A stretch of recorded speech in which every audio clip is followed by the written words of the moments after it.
All right. Justin, we're here.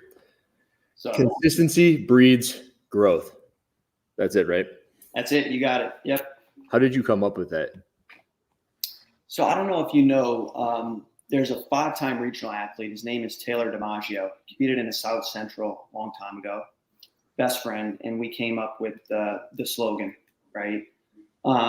Just consistency being that, obviously we stay consistent with anything, as you know, through multiple YouTube videos and span of a couple of years, things can go really well for you, so that's kind of where the CBG, idea just comes from. Right. Okay. Yeah. So it's a mouthful for me. Whenever I say it, I want to say constantly varied functional movements. It rolls off your tongue, and I always say CBG, but it's also like CBD. Yeah. And I wonder where you came up with all that from. It's just been on the top of my mind. Justin, what are we doing here? Today, we're going to go over whether sugar is the devil or not. And my mama says, my mama says. Exactly. I think there's a lot of, obviously with the CrossFit system and how they explain nutrition, I think it's, there's a lot of nuance to it. And I want to describe and what that goes over. I go over that in the video. So I'm hoping we can kind of describe and go through that a bit too. If you had a stance, what would your stance be through? Because we're going to walk through the video you made. You said you reviewed my video, which I put up a couple of days ago. Yeah. And, there was also an Instagram thread where you were kind of bouncing back and forth with the CrossFit book. And if you had a stance through all of that, like a general constant or consistency breeds growth stance, what is it? Yeah. So we can be calories in, calories out while still focusing on good food quality, right? You can do both, right? I would say, like in one sentence, is like the stance, and we shouldn't be we shouldn't be eliminating any foods per se or demonizing any foods per se, because it's all about dose, right? So that would be the stance, I would say, if we can just like put it into a couple sentences. And I did watch your most recent video, and kind of the major thing that I think is, I know you work with Daniel Brandon's one of your athletes, right? Yeah. And then I think you got James Sprague. Sprague, and a couple others. Yeah. So I'm watching your video, and I'm just thinking, I wonder if he's talking to the CrossFitter, not the CrossFit Games athlete. Right. Is there a distinction there when you're making that video versus maybe somebody who just started out? The dose can be higher for higher calorie, hyper palatable foods that have more sugar for the games athlete, because there's no other way to get in the amount of calories necessary, especially in real time and in competition, if they aren't doing that. I don't disagree with that. Yeah. I would say that, like, there's like absolutisms, and I would say that maybe Jeffrey Adler could be an exception to the mean, and he seems to make it work with what he stated publicly. Yeah. But I also understand that there's a handful who make it work with what you're saying. But again, is there a distinction between the average everyday, I'm just starting CrossFit, I'm going to a CrossFit gym, versus those people? Yeah. I think that the distinction would be on the dose, right? It would be like, hey, we need to be inclusive of more foods that are nutrient dense, right? That are good for us, that are going to make us feel more satiated and good. And from directly taken from the CrossFit definition, give yourself enough calories and support to fuel your workouts, but not put on unwanted body fat, right? Like that would be how I would be distinctive between the two, right? Where does body fat come from? Body fat in general comes from eating too many calories. That's what I was hoping you were going to say. Where does eating too many calories come from? Eating more food than your body needs. Thermodynamics, right? Correct, yeah. As determined by like a basal metabolic rate plus energy expenditure. That's it, yeah. TDEE plus, what was a lot of things, right? So the graph is TDEE or BMR, right? Like the TDEE graph is BMR, thermic effect of food, NEAT, which is non-exercise activity thermogenesis, and working out. That's it. That's the only way you can burn calories. There's no other way to burn calories within those categories. On a kind of sidebar, what are the ways that you lose fat? Is it through perspiration? Is it through exhalation? Is it through excretion? Yeah. Well, it can be all. You can There's learn. like a metabolism process where you've got body Yeah. fat that's got to be metabolized through processes, and it's like, where does it go? Yeah. You sweat it out. Yeah. Thermal energy is a big one, right? So like it turns that type of energy eventually turns into thermal energy. You know, like back in school where you can transfer different energies, right? Like electrical, like your microwave, electrical becomes thermal, right? Like there are different ways of energy transfer. Primarily body fats burned through thermal energy. Through excretion also is another way, right? But those are the main. You piss it out, you breathe it out, you sweat it out. Breathe, sweat. Yep, that's it. All those are the only ways, you know. Yeah. Well, when I've spoken to people about that, that's like where I go with it generally. I'm like, you got to mobilize it. And a good way to do that is through increased temperature, through exercise, through moving your body around. And then where does it go? You got a couple of ways to get it out of there. Yeah. And I might wonder if he has a similar take on that. Yeah. So to get back on, so here's something that I did. Oh, before we get too far into it, I asked you about this. Yeah. And I want to bring this up. You see this? Reddit thread. Warning, do not use consistency breeds growth. Yeah, I remember this. I saw this when it came out. I kind of have a habit of going into Reddit once a day. Yeah. Kind of see what's going on in there. And what I noticed on that day is that all of these deleteds, those were you. I didn't delete anything though. So I don't think the entire post was deleted. And I made that video the other day, and I was going to talk about this. One second, I got my dog barking back there. Yeah, you're good. So I was gonna talk about this, and I didn't want to give off like too bad of the wrong message because I think people latch on to something. And the big thing that I took away from it was that it was gone. And people on Reddit will go onto Reddit and they'll just start venting. They're like, don't use this freaking guy. And it's gone. And I think there may have been a misunderstanding. Is that true or no? Yeah, so it's interesting that my comments were deleted in here because that actually gives us a lot of it tells the whole story. You know, like I'm literally responding to every single person because Yep. Yeah, that they understood like what actually happened and then we were resolving it. By moderator. Interesting. Okay. Do you know who the moderator is? No, but I actually had a post removed by the moderator that I just realized the other day. So I'm not a fan of them at the moment. Yeah. Well, the first thing, Reddit is a place where people all go to complain, right? Like that's just the way it is. That's and, where I started with it, right? You can judge me on my losers. That's totally fine. Like if anybody wants to go to this post, be my guest, right? I can explain it. So a client that signed up with us, signed the agreement form. Our coaches started working on actually creating the blueprints, which is our methodology, our system, right? Where we focus more on portion sizes to hit certain calorie ranges and things like that. You also have a methodology. Yeah, in sorts. Yeah. And so that's the way that we do that. So we already started creating some of the blueprints, and then the client had buyer's remorse, right?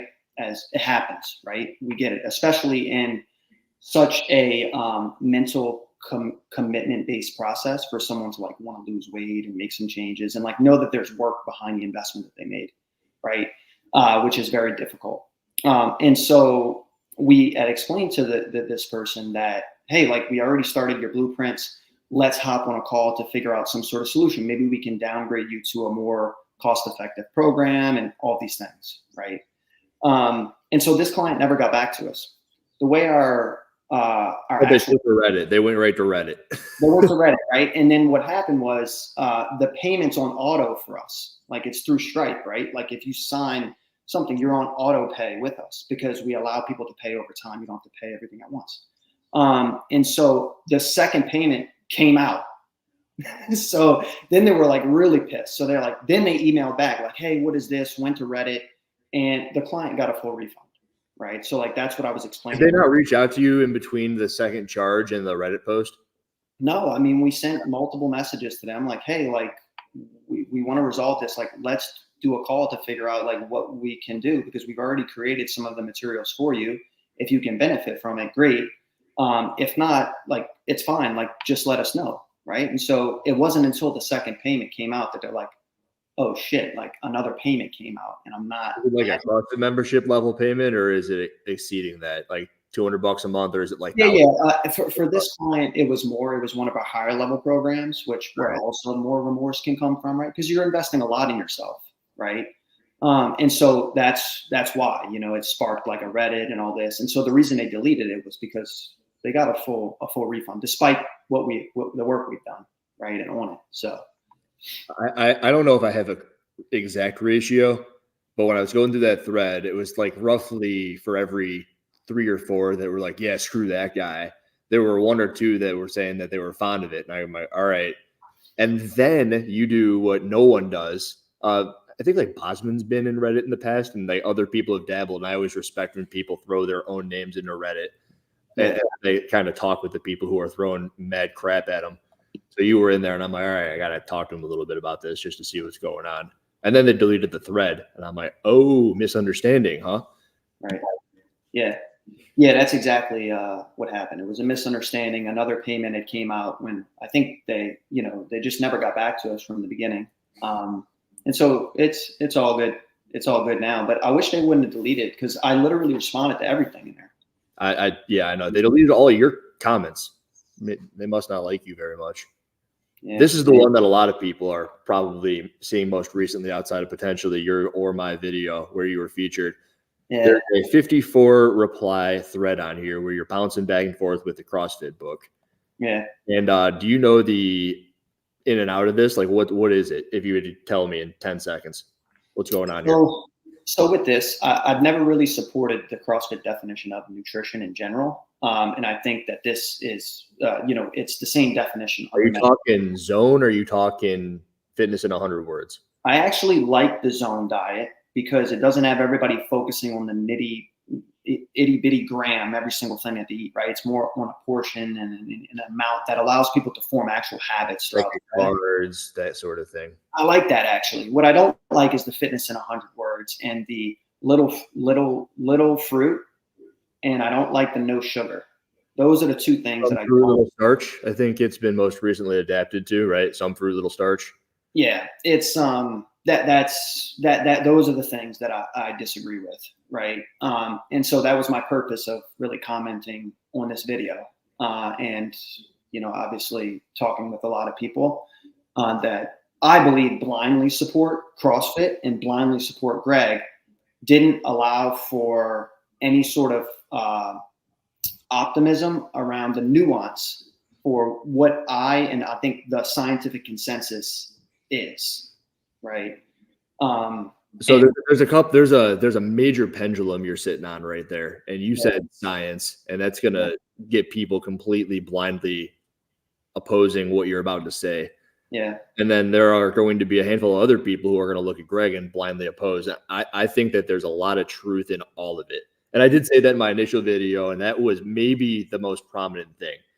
You told me in the beginning of this, it's calories versus energy expenditure, right? Yeah. You also kind of showed me there is a distinction between the athletes you work with versus potentially the average goer of the CrossFit affiliate, gym goer.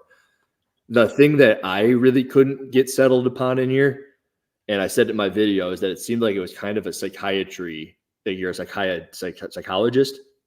Yeah. One of those brain people who tell you how to feel good about whatever. And when you say like everything's okay in moderation, it's kind of, I've thrown shit at Ben Bergeron in the past for it. I'm like, hey, dude, like I understand like maybe you're going to have a piece of cake, but it isn't something that you should strive for or have within your ethos. So where that might be part of what your, as you said, methodology is, I think a lot of people just won't get on board with that.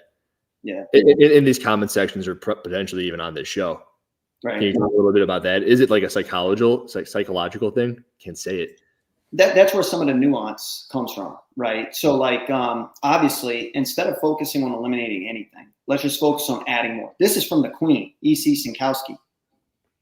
This isn't even from me. This is from her, right? Be more additive with the good foods that we know are more nutritious. Is that what you're referencing? Research shows that it's not sustainable or long-term solution for anyone. There's several meta-analyses that show that, because the world's not set up for us to be successful with nutrition. I went into the store the other day. There was 150 different types of candies. 150 different types of candies. So the world's not set up for us to be successful in that way. Eliminating it completely and having this minimalist mindset around incorporating certain foods. The study I go over in my video, we'll go over later. When you say meta-analyses, are you referring to like this guy right here? This is just something that you popped in meta. This is the top meta-analysis. It's like your peak, what you look to for the information you want to purvey. Yep, that is the pinnacle of scientific research, is meta-analyses, right? It's a combination and collection of studies in one that analyzes and puts all the data together and the numbers together, and then comes to a specific conclusion, which is usually taken up as the scientific consensus, right? That's what a meta-analyses. You know why it is? Why a lot of people would hear that and they'd almost turn off at the mention of that, right? To do with the whole NSCA case and sugar, and they hired the NSCA to make a case against CrossFit, telling everybody that it was dangerous, and all of a sudden it's like everything is bad. Meta-analyses are bad. Yeah. But you know what I did in preparation for this show? So we agreed to it 45 minutes ago. Yeah. I went to the Hiller Fit library, and I got all my books. Yeah. I got the Essentials of Human Disease. I got my exercise physiology book. I got all my motor learning books, and I'm looking through it. And one of the things that I'll never be able to argue through this is in relation to sodium and potassium. And one of my favorite products out there would have to be like the LMNTs or the Relights. I like all of those because I think that as far as things go, it's a genius product, and I love. They taste great and they work well for people, and you can't argue it.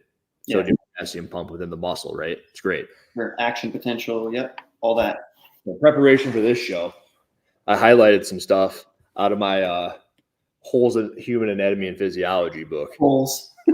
Yeah, you read this book? Did you have this as well? No, I mean, I took anatomy and physiology, but what was that? I took anatomy and physiology in college, but yeah. So things I got out of this were physically active individuals require more fuel than those who are sedentary. The minimal requirement for carbohydrates in the human diet is unknown. It is estimated, however, that an intake of at least 125 to 175 grams daily is necessary to spare protein and to avoid metabolic disorder resulting from excess fat use. Yeah. So I titled this video, "Why Are You Fat?" Right? Yeah. The video I made is on a whole bunch of overweight people trying to lose weight. And my ethos is that, especially for those who are trying to lose weight, is you hit your protein by all means necessary. Yep. Your ethos is it's okay to kind of have things in moderation. Yeah. Well, there's still a prioritization, right? So like the pyramid of prioritization for fat loss is calories one. It has to be. It's the most important. Then it comes macros. So like, what is the distribution of each? Like how much protein versus how much carbs versus how much fat, right? That dictates now body composition, right? And after that hierarchy is the other stuff. Food quality, nutrient timing, supplements, things that are not as important, but still matter at the end of the day, right? So like calories is still the base. There's no contesting. How many calories in a crumble cookie? A crumble cookie. Let's just say like a chocolate chip. A lot. It's like 600 or so. It's called. It's like probably I was going to say between 400 to 600, depending on the cookie, I guess. You know. So you saw my video, and there was that one chick. I still don't know her handle, but it's something alien. And let's just say that chick eats a cookie for breakfast, lunch, and dinner, 1,800 calories. Yeah. And that's where she's going to move forward. Theoretically, she's in a caloric deficit, you would assume, with maybe a BMR, I don't know, 2,000, because she's larger, right? I think we can both agree that that's not optimal, but you're telling me she could lose weight doing it. She can, yeah. She might lose muscle too, though. Keep in mind, right? The calories in, calories out only dictates weight. Doesn't dictate actual what tissue, right? When we incorporate more protein, right? Let's say she had hit her protein goal, but still got her carb from the crumble cookie. She would primarily be retaining a lot of the muscle mass that she has, albeit maybe not very much, right? Maybe she might have a lot under there. I mean, if she lifts, I mean, I don't know. I don't know the specific one you're going through. I know you went over a lot of examples. Sure. But yeah, she could be theoretically just be losing body fat, right? If she's prioritizing the protein part, right? It's mostly body fat, right? But weight is what dictates and how it's associated with the calorie part. The reason I'm fond of no sugar as a principle would be because if you stray here and there, it's not the end of the world, knowing that in the back of your head, you probably shouldn't have done that and you shouldn't do that. Yeah. But there is always like kind of that North Star. And then I always wonder with when you say stuff such as moderation, like what does that mean? Yeah. Because that chick had bread in every meal. And that was something I kind of echo. I'm like, stop eating bread. Like if you have a piece of bread once a week, or maybe even twice, 3 times a week, depending on what your goals are and who you are, it's like you get away with it and it's cool. Right. But it was like bread. Your dinner was breadsticks and soup. Right. Yeah. So is that moderation, and is that okay with maybe what you would be talking about here? Right. Yeah. I mean, the moderation is going to be different for different people, right? If someone's 300 pounds and I'm trying to get them to lose weight. Let's use that specific individual, the Hispanic, larger female. Okay. Yeah. So in that example, right, for me to get her to go to no sugar, impossible. For me to get her to not eat fast food 7 days a week, almost impossible. But if I can get it to 4 or 3, she's going to lose weight. She's going to be successful, right? Whereas someone like that's very disciplined, that does CrossFit regularly, maybe they're not a games athlete. They don't need high, fast acting sugar at all, maybe besides like intra workout, right? Their moderation is going to be a little bit different, right? Because they're there in life where they're like already lean, they're already physically fit, they look like they do 4 to 5 watts per week, right? So moderation can be different for different people, right? Which is also the nuance and why it makes this like tricky, I guess, you know? So she's eating that ice cream cone. Yeah. You'd say don't do that.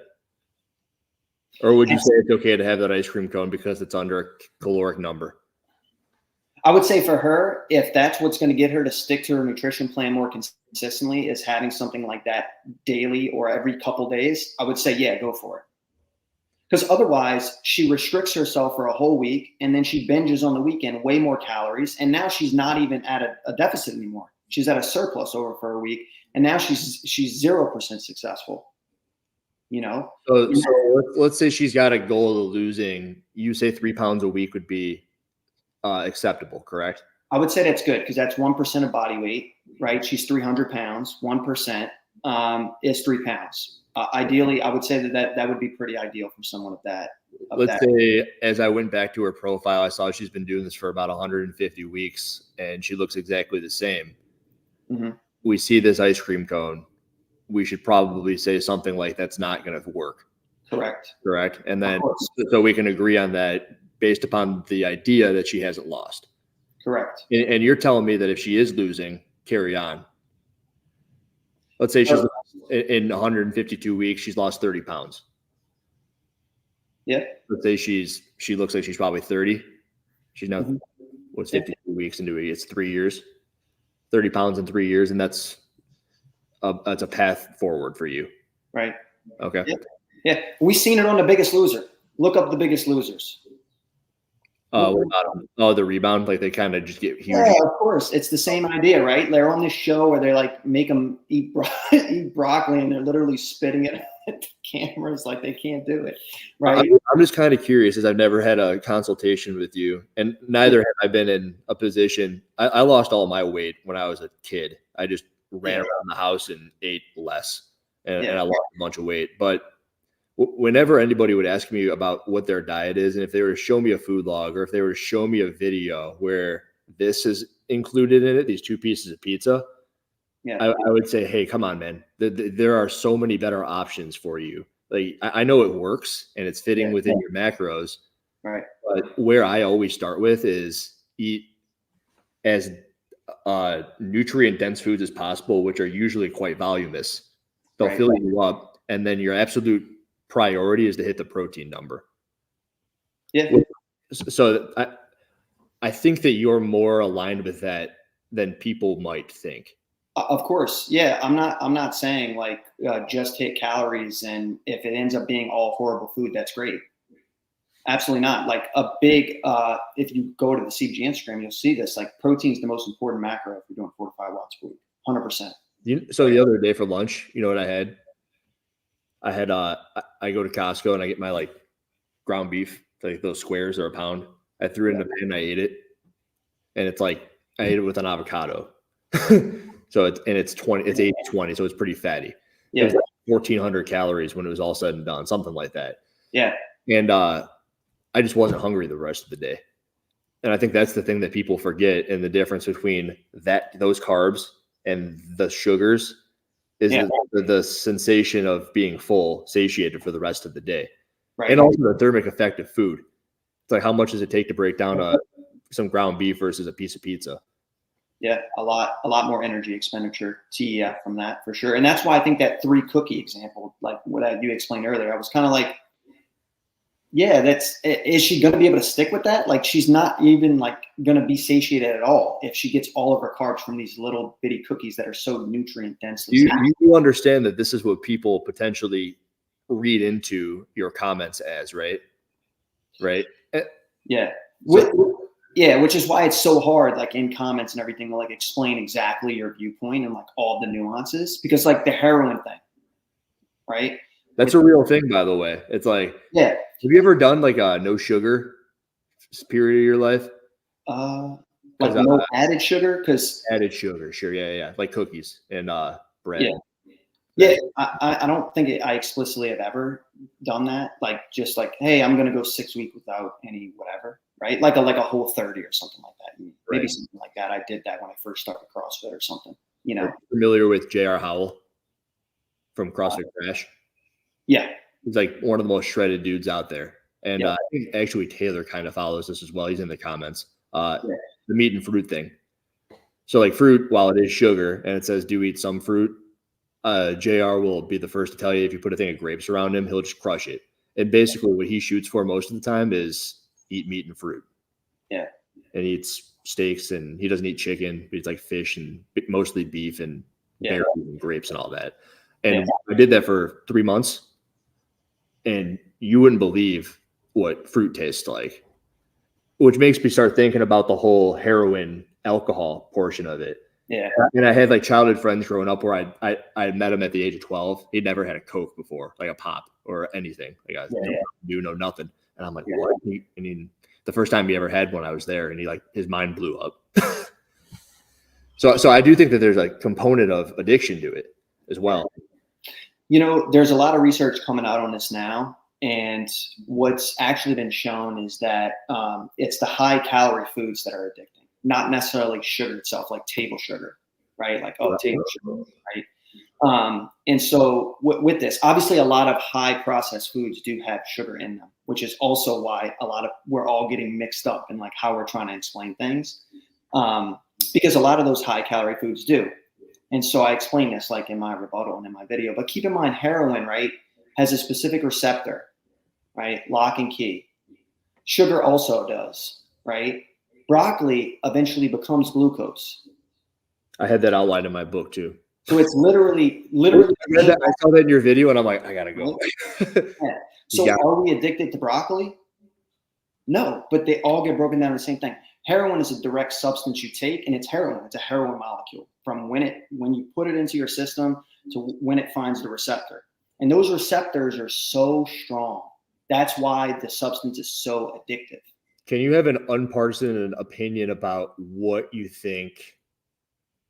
So let's say I were the CrossFit book and I'm telling you don't eat sugar. Why am I saying that? All right. So this is like hey, why do I think Greg Glassman says this? Yes.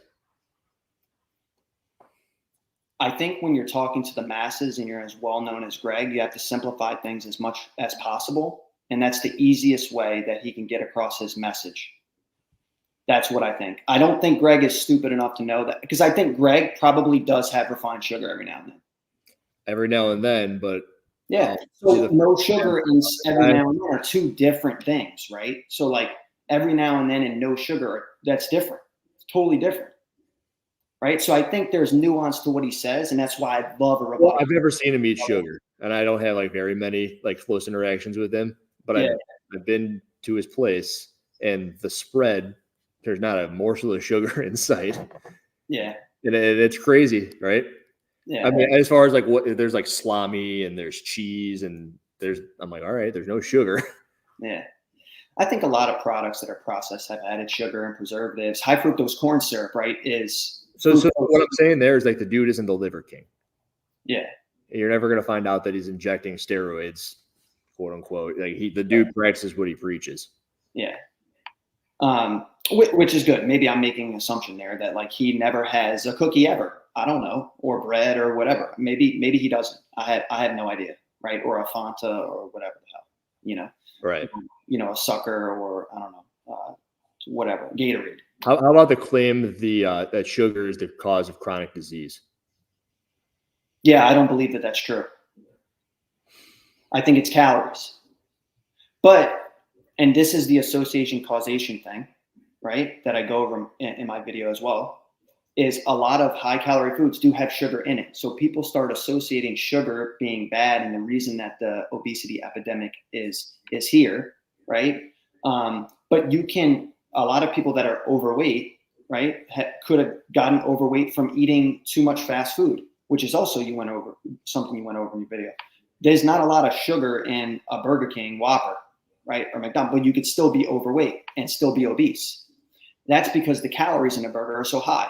And so the real exclusively eat double quarter pounders and Whoppers and be chronically ill, right? You could be leading down the 5 horses of death, 5 buckets of death from exclusively eating. I mean, theoretically, anybody could.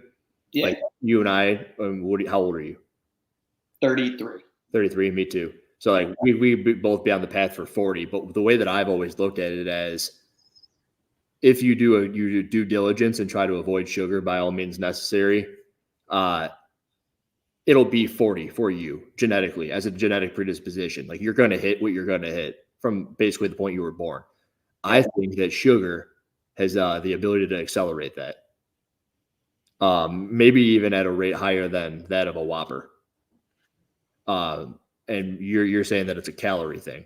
Yeah, but how though, right? Because what's the mechanism as to how that occurs epigenetically? Because response. What's that? Wouldn't that just be like your insulin response for people who don't necessarily need it? And and this is the distinction I think about athletes versus the average everyday person, right? Yeah. Maybe a Daniel Brand or a James Sprague need that. Like they need the high glycemic index, whatever Pop-Tart. Yeah. For the performance in front of them, but most people don't need that, nor do they have the output that would necessitate it. Yeah. Yeah.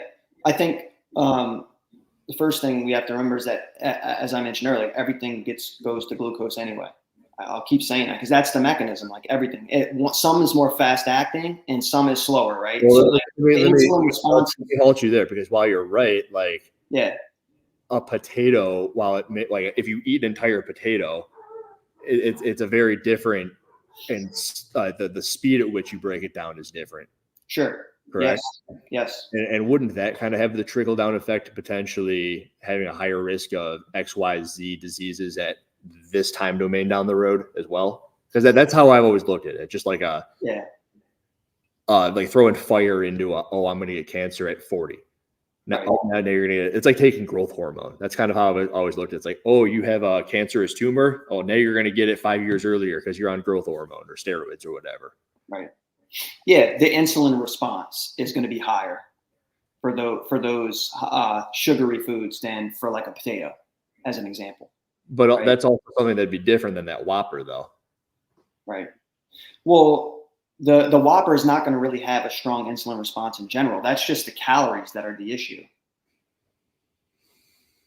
Right. So like, I think where you were going was like, are there some downstream health effects that we may see epigenetically from having more sugar in our diet versus lower? And the mechanism of that would be that you get a higher insulin response from eating sugar than you would broccoli. And that insulin response has some downstream effects that could cause, like, I don't know, whatever, some sort of not obesity, right? Because that's calories. We already covered that. but maybe some sort of like, predisposition to some cancers or some other things, activating epigenetic genes that allow for us to start to express those things. Bring up your chart. Is that the question? I think that was the question. Yeah. It's interesting because a cherry, for example, which I think we would deem as fruit. Yeah, fruit. That's fruit, right? Fructose. Glycemic index food. 100. It's at the top. Yeah. 100. It's literally you eat it. Literally, the amylase in your mouth is already like trying to get it to your bloodstream. It's over, right? And I would be remiss if I could agree with the fact that a cherry, just because it has a higher insulin spike, is going to start to cause these like crazy whatever. I really think a lot of it is the calories, which is why it's the base of that pyramid. I'm not saying food composition matters 0. 100% matters. Like there's so many satiety and micronutrients, vitamins, minerals that are going to be better for our body than. Well, let me go here with you really quick, because I was going to title this video "Sugar versus Calories." Yeah, and I think that's kind of what we finally come to here, where it's all sugar over there, right, and it's all calories for you over here, right? And the claim is that we have the cure for the world's most vexing problem, and really the linchpin there would be the sugar. And you're interjecting with it's potentially calories. Yes. Now, I would say this. I'm not actively. Why is it calories? Why? Why is it calories? Because calories causes. That gives you a reason for potentially the insulin, right? Yeah. Well, the reason it's calories is because calories what causes obesity. Sugar doesn't cause obesity. Oh, that's your causation thing. Yeah, that's the causation, right? So like that's the reason, right? So I'm not saying when we get someone in our CBG program that we're like, hey, how can we maximize the number of calories and sugar you can eat? No, that's not what I'm doing or we're doing. Right? I'm just saying if we have one to blame, we better be blaming calories before blaming sugar. Right? Now I can sit here and also say, hey, let's not have that food, the donut. Why? Not because of sugar, because of calories, but it also has that sugar in it, which also attributes to the total calorie amount, right? Which is why these highly processed foods are like where we need to focus our efforts on having people limit, right? Not necessarily sugar. Now, I don't know if Glassman has this understood mechanism around sugar that I don't understand, or that other scientists don't understand, or he's ahead of the curve. But that is my that is my perspective on this overall.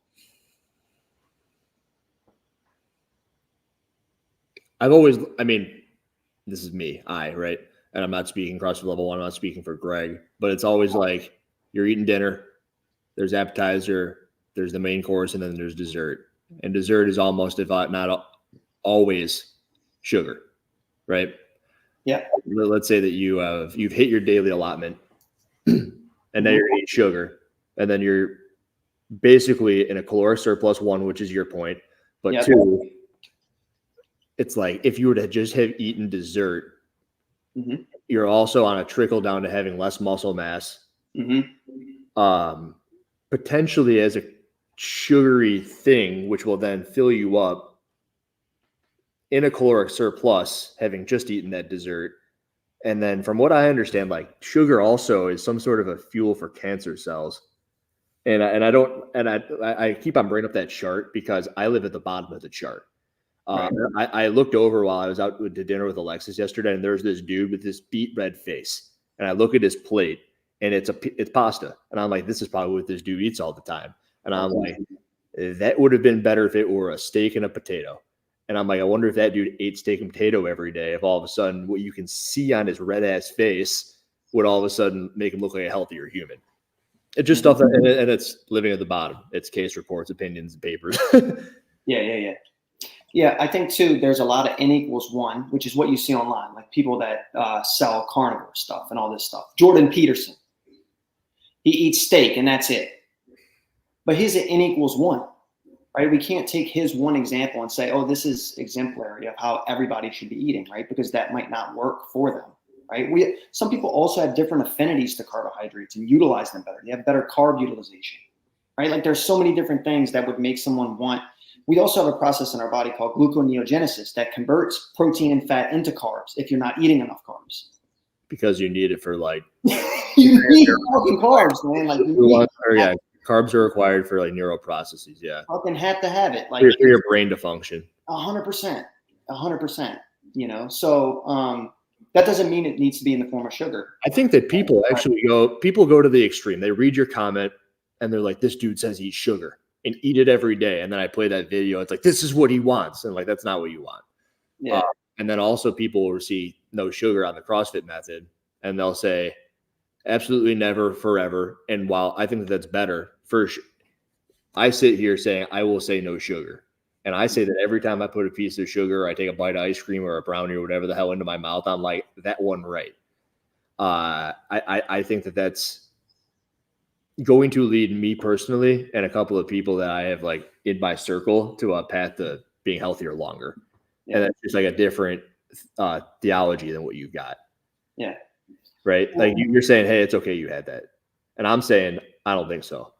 Yeah. I think they're just different ways to get. You're not going to die tomorrow because you had that, but I don't think you should have. Right. And definitely stop eating it. What about Athena? When you worked with her, right? Was there any ability for her to have any sugar what about now? Like, have you spoken with her about like what things look like now and her success? Because she's lost a lot of weight, right? Yeah.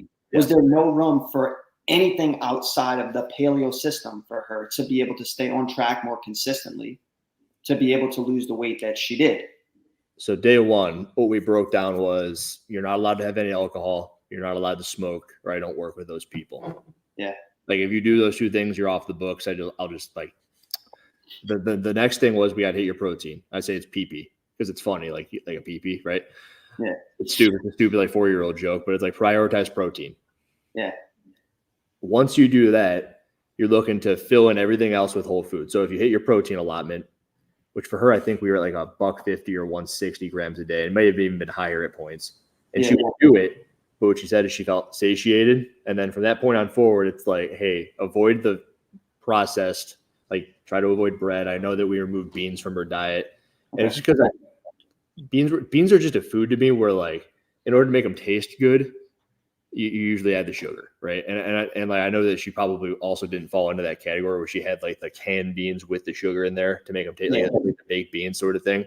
Yeah. But also, I just thought, like a lot of this conversation has stated, there's better choices than a bean. Like go have a potato. It'll leave you fuller longer. Right. But for the most part, she didn't really do that from what I can understand. But the biggest thing from what I remember with her was that protein number, good to go. Yeah. I feel great all the time. And that's a great strategy because she ended up not wanting those hyperpalatable, high calorie foods or sugar, not because you said no sugar, but because you were additive with the protein, prioritize nutrient dense foods that'll fill her up. And then there you go. So like an example of this would be, let's say, I brought this up for a reason, but we can trickle back to it. Okay. Does CBG offer any fitness programs? So finish your thought and we'll come back to this. Yeah. If someone doesn't eat all day, right? Let's say they don't eat at all, right? They're intermittent fasting, right? And at the end of the day, they're presented with ice cream or a salad. Which one are we choosing? A salad with a whole shitload of chicken on it. The person is more likely to choose the ice cream. They haven't eaten all day, man. It's just literally how our brain is wired. Remember, because when our ancestors, right, cavemen, they didn't know the next time they were eating. They had no clue. Like, when am I going to eat? I don't know. I'm going to pack in as many calories as possible when I can. And when given the opportunity, they did. We're still wired mechanistically like that. But the problem is we have all the calories possible in the world to eat. So this is why I say that the world is not set up for us to be successful when it comes to nutrition in general.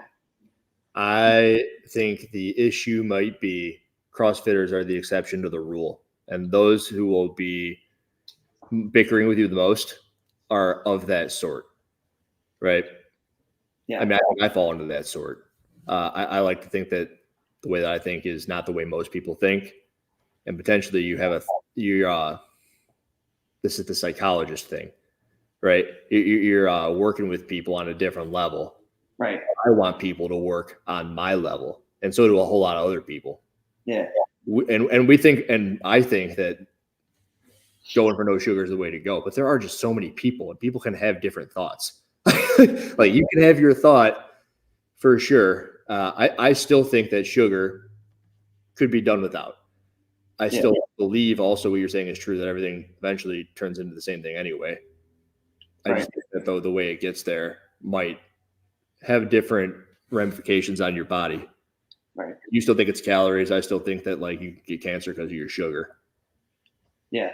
I think that's where we differ, but I think we're in agreement on a lot of the majority of it, like in terms of more protein. That's going to help improve body composition, retain the muscle mass that you have, right? And like all that matters, right? It's really come down to like on food comp. So calories, we're in agreement. We agree that more calories make than you expend, like thermodynamics, right? Uncontested.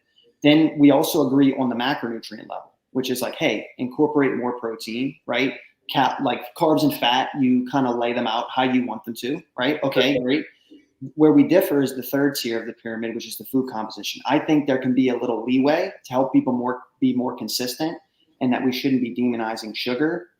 You believe that we should have like a no sugar based approach, especially when we're in dieting or in general, and you believe that people can get to their goals consistently in that sort of fashion.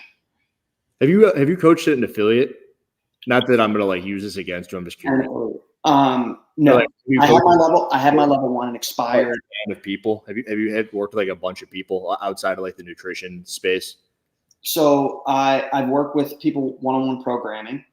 I've worked with people in the nutrition side and in groups, right, as well as one-on-one.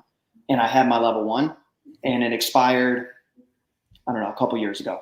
I've coached very few, like, hey, here's the board, like here's how we're gonna go, like very few, like 2 or 3 classes, I would say total as a fill-in. The only reason I say that is because I very much believe in that if you give an inch, they take a mile. Yeah. And it's like, hey, you can have some, but like the serving size of a crumble cookie is a quarter. And like where you're saying, it's like, yeah, that's fine. Hey, try it out if it's going to keep you going. I'm like, I don't very often see that working out too well. And because then they'll do it like, oh, I live in a feedback loop, and I've always tried to like tell that to people. It's like, hey, you're going to work out in the morning. And because you did that, now you want to work out well the next morning. And then between those two things in your feedback loops, like drink enough water, have enough protein, da. And then like the second you introduce something like a cookie, it's like it's in its own feedback loop, a negative one. It's like, well, I had a cookie. It's like, well, fuck, now I might as well go inject heroin. It's like, well, damn, now I'm going to go finish a 5th of alcohol. Right. And that's like an extreme version of it, right? But I always imagine it's like, are you rolling uphill or downhill? Right. Yeah. And that's my stance, right? Yeah, true. I mean, some people are like that, right? A lot of people have an all or nothing mentality around what they do and how they do it, right? And this is a psychology thing that a lot of nutritionists, nutrition coaches, registered dietitian work on with people. The analogy, hey, when you get a flat tire, do you just go slash the other 3 tires? I like it, actually. What's Ashley saying? Ashley says, general population nutrition prescription will look different than working with someone on a one-on-one basis. I couldn't agree more. Agree with you, Andrew, on what you're saying about affiliates. Yeah, of course. Gen Pop and giving clients, so. Yeah, like giving like broad recommendations. I mean, I don't think that the way that Greg Glassman describes it in terms of a broad recommendation for everyone is horrible, but there's so much nuance behind, I think, what he means by sugar. I would love to know what that is, or if he has a very distinct mechanism he's thinking about that literally is like causing obesity and the obesity epidemic because of sugar alone. I would love to know the answer to that question. I'll never put my stick in the ground for the sake of putting my stick in the ground, right? And I just like to hear what you got to say about it, while also still making it clear that I think sugar's the devil. My mama says. That's where we started with it. I know you got this video, and I think maybe we were gonna go through it, but we've been chopping it up, and I think we've done pretty good. Yeah. The topics you had in here, and you outlined them pretty good on the bottom. What is MetFix? I guess I can just ask you, what is MetFix to you? What do you see that as? So for me, I think MetFix is a literal branch off of the CrossFit methodology that's going to be focusing more specifically on the obesity epidemic, heart disease, and heart disease rather than just like the fitness side of things, which is why I think that the nutrition definition is so important and why it's literally highlighted on the MetFix website as to like nutrition being a critical component in it, because I think it's the number one. I think honestly, obesity in and of itself has way more to do with nutrition than it has to do with fitness or activity level and moving around. I would agree, and I think MetFix also is going that route, right? I would agree, as far as I know, and from what I know about it so far. Yeah. So what I understand, and they did a podcast. It was Emily and Dale King and Emily Kaplan. Yeah. They did a pod. Did you watch that by chance? I've seen snippets of them, but I haven't watched the whole thing. Or outside of like how it's being done, the big thing I took away from what it is they're kind of doubling down on that, the nutrition aspect of it, because it is something that's kind of a common topic these days. Yeah. You go to a CrossFit gym and like, number one, are they even doing CrossFit? Number two, how often are they talking about the most important thing? And that's the base of the pyramid, which is nutrition. And it's like almost never, unless you pay an extra $100 to get a nutrition coach lecture where all they do is tell you your macros and still like left to hang. Yeah. It's a lot of programs that are like that, unfortunately.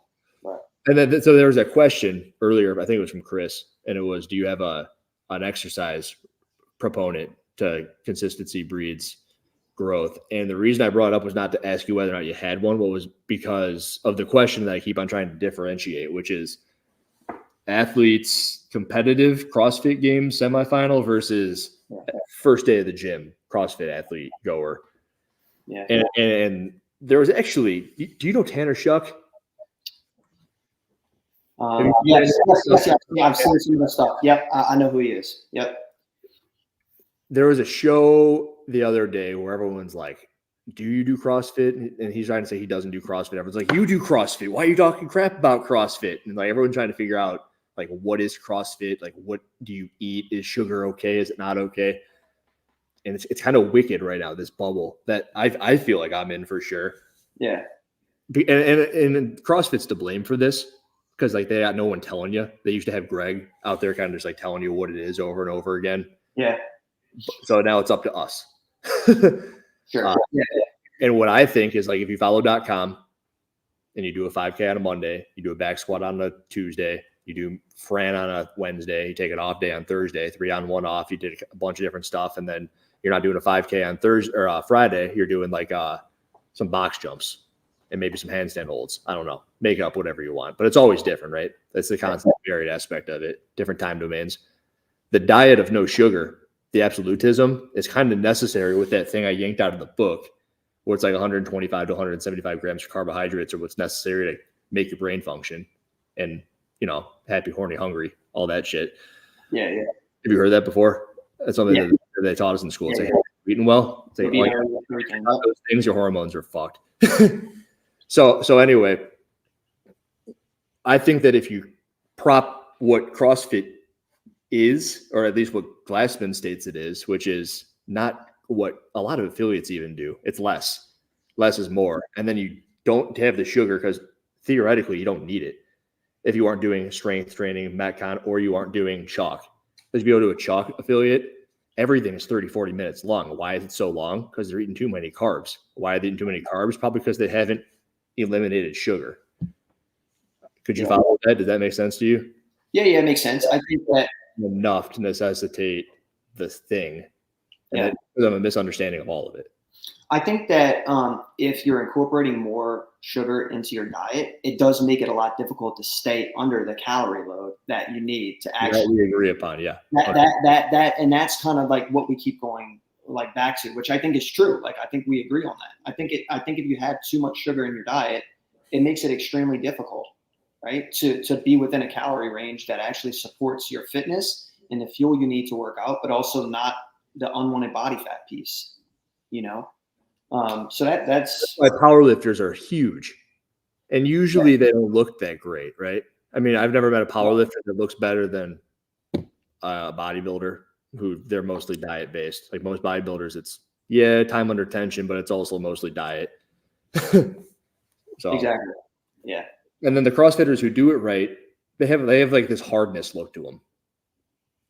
And by right, I mean they pay attention to their food. And I think we're both saying that. Pay attention to your food. And I would actually really like to have you go up against someone who might have a better understanding of what sugar does. Yeah. Like trickle down, like way down, because all I've looked at is like gas. It's like gas on cancer. Yeah. Yeah, I would be happy to. I can look up some studies directly correlated to cancer, but I'm telling you, they're all going to be associated with obesity. City. I think so. I mean, I'm pretty sure based on the studies I've seen, but we can investigate. Person though to be talking with you about that, because a lot of people who hear you say that studies, immediately they'll like, fuck this guy, studies.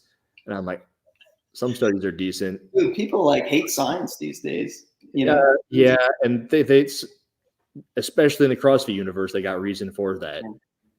Well, I know a lot of it is funded, you know, like that's why if you look at my video, right? you look at the video that I said I am not getting paid by the sugar industry. But you are referring to studies done by people who maybe, possibly. This is why the meta-analysis is so important. And this is why you go, I mean, all of them can be funded by that. I'm not saying that either way. I didn't do the study myself, if that's what you're asking, right? So like, I just know. Possible to. Yeah. And then I refer to people who have done the studies, or people that like Lane Norton, for example, right? He's a very calories in, calories out guy, right? Very intelligent guy, PhD in biochemistry, right? Has done a lot of research on protein metabolism. I mean, you start to, when you don't know something and you don't have the time to research it every day and make it your life, yeah, you do have to rely on some experts out there and people like that, right? So like when I look at Lane and Lane Norton and I look at Greg, I'm like, who like, is he a nutritionist? Has he done anything on protein metabolism? Has he done anything on it? No. Just hate him because he doesn't look like Lane Norton. It doesn't matter if he doesn't look like him. I don't even care. I just had to be sure. Yeah, I'm not. We don't even need to go down that rabbit hole today. Right. So it'd be a whole other thing. But yeah, I think it has to do with the fact that it's a difference in research background, what people know, and so I choose on my end to get information from like what I believe to be a credible resource like Lane versus Greg when it comes to nutrition. If it comes to CrossFit, I'm going to go to Greg. I'm going to look up the articles that he's written and everything from CrossFit is nutrition. Well, yes, but a branch, and it should be a pretty large stick of the tree. It should be trunk of the tree. And I'm glad that it's becoming more, because I mean, if you ask people back in 2012 or 2013 about nutrition with CrossFit, it was non-existent. I mean, it was just like randomness. Oh, how important actually is it? We don't know. We don't want to. Now, like legitimately, like people that have like coaches on the fitness side, like on programming, are also investing in the nutrition side, right? It used to not be like that. Now, the thing where I can kind of really get aboard with you, and I don't know if they still, but when I took my level 1, it was zone. And I sat there and I'm like, go F yourself. Like the zone. No, it's always been like 40, 30, 30 or whatever. Yeah. And do you know John Young? No, I don't think so. Unless I wonder how easily I could find his where he gets his nutrition from. But like every day he'll drink a gallon of Ovaltine, and he's trying to become a high level CrossFit athlete. Yeah. And I think this might be the best anecdotal thing for a lot of people watching, because they know John Young, they know what he wants, they hear what he eats, and his performance doesn't align with his goals. And there will be a lot of people who will say, cut the crap, John. Like, stop it with the Ovaltines. Like, we know you're getting your protein, carbs, and fats, and we know it's tasting good, and it's keeping you, like, your goals are aligned forever. And you have your Ovaltine every day, which is kind of aligned with the psychological component that you have. Yeah.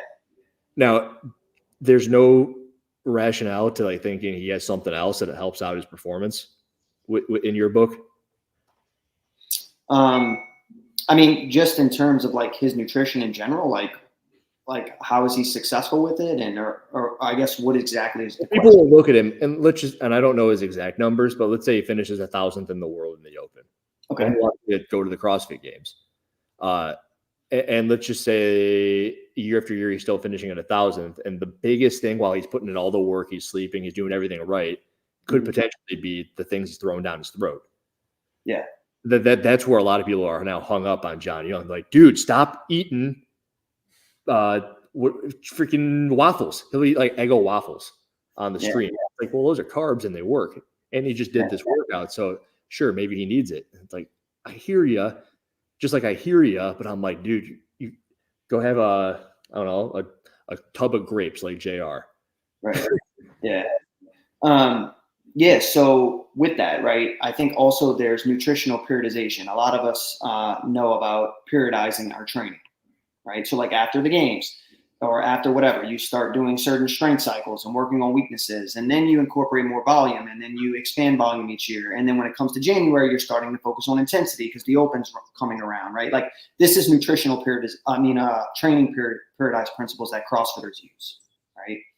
The same is true for nutrition. All right. After the games, it's kind of a free for all for about a month, right? Games they'll almost never get back the calories that they burned during a whole games weekend. It's within a finite period of time at least, right? And then it starts the nutritional periodization with our athletes starts food quality. Why? Because we're setting ourselves up for a long season. We need more of those micronutrients, vitamins, minerals from nutrient dense foods. And so from literally beginning of middle of September all the way to December, we're trying to get in the calorie requirements, but we're trying to do it in a quality based way, right? So that we're injury prevention, like all of it. You would tell John to consume higher quality foods. From September. Yep. If he wants to go to the games and that's his cycle, right? Yep. From that all the way to December. And then as intensity increases and things start to ramp up a little bit more, especially for games athletes, because volume starts to increase a little bit more and they do a lot to start preparing for the games because the Open doesn't really matter, right? They're going to need more calories. That's where a little bit of sacrifice in food quality can come in. Like Eggo waffles. Sure. Yep, exactly. At this point in the year, you're not advising Errol Lowe and James Sprigg to be drinking a gallon of Ovaltine. No. No. It's nutrient dense, high. Okay. Yep, 100%. Like even for those athletes, right? John, you got that for free. Yeah. And yeah, that's nutritional periodization at its fine. There's levels to nutrition too, right? It's not just like, oh, eat these. Like there's levels to the game, just like there is the fitness side. The dude's a 200-pound mountain. He just built a stone, and then like work on your engine, fix the gas. Yeah. I think that that makes a lot of sense, and that's how the periodization model works for those athletes, right? Right. At least the way we work with them, there's a lot more things we periodize and do, but I mean that's when it comes to quality, that's important. Do you watch football?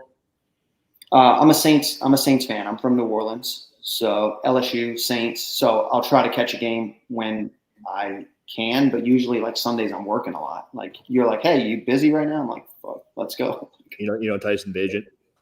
Yeah. It's time to go watch Tyson. Time to go watch. Yeah. It's Tyson time. I gotta go watch him stand on the sidelines. Yeah. Yeah, good man. Go get your football in. You got anything you want to leave everybody with? No, we share a lot of the same opinion, and we also, I think, respectively disagree currently with the sugar thing. It's like I think that it's better to be skinny than fat, right? Mm-hmm. In relation to cancer, whatever sort of, however you're going to die. And I just keep on referencing cancer. I still think like sugar is a huge leading cause of it. And you think it's calories. Yeah. And while we both like kind of sit in the middle, it's like we sit opposed in the middle. Yeah. Opposed in the middle, I think is probably the best political way to describe it. All right. Yeah. I'm looking at you, you're looking at me, and there's a table in the middle. Yeah. All right. Yeah. So you have anything you want to leave everybody with? No, I mean, if you want support on nutrition and you're ready to go from a gym pop recommendation to some more one-on-one, obviously CBG Online Nutrition. I believe we're the fastest growing nutrition coaching company for people doing 4 to 5 watts per week. So if you want to be a part of it, that's it. That's it right there, right? That's us. Yep. More followers than you, albeit you did get deleted along. the last 5 years. You just gave me more followers anyway when you were when you posted me in your stories. The only reason I have followers is to give other people followers. Yeah, there you go. I like that. I try to tell people that. The only reason I have I share stories to like throw people at people. I have my profile as a means to an end. It's not even for me. Yeah. So, all right. That's good, man. Appreciate that. I'll send John Young your way too. Yeah, do it. You should do a response video to his diet. It'd be funny. I think it'd be good. It'd either get people a lot of really riled up, or it would just be good content wise. I can do that. I gotta go see it because I haven't seen it. All right, I'm gonna cut this screen, and then just stay there for a minute. All right.